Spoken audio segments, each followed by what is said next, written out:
আজকে তোমাদের সাথে শেয়ার করব রুই মাছ দিয়ে মানকচুর দারুণ একটা রেসিপি। আর এই রেসিপিটা আমার শাশুড়ি মা রান্না করেছিল।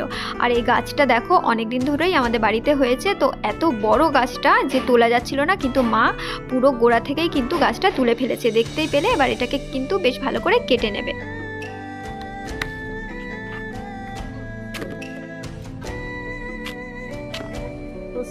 ঠিক আছে, তো মা এখানে রুই মাছটা বেশ ভালো করে কেটে নিয়েছে। এটাকে নুন হলুদ মাখিয়ে প্রথমেই আমরা মাছটা কিন্তু ভেজে নেব।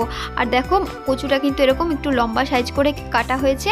আর এখানে কড়াইতে তেল গরম করে প্রথমে মাছগুলোকে ভেজে নিয়েছি। আর মশলার জন্য আমরা আদা, কাঁচা লঙ্কা আর সামান্য একটু রসুন বেটে নিয়েছি।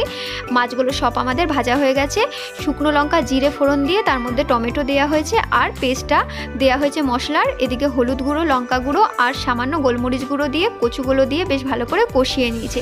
এরপর ঢাকা দিয়ে কম আছে এটাকে সিদ্ধ করতে হবে। তারপর জল ফুটেলে মাছগুলো দিয়ে বেশ নামিয়ে নিলেই রেডি। দারুণ এই রেসিপি। ভিডিওটা ভালো লাগলে চ্যানেলটিকে সাবস্ক্রাইব করে পাশে থাকো। টাটা।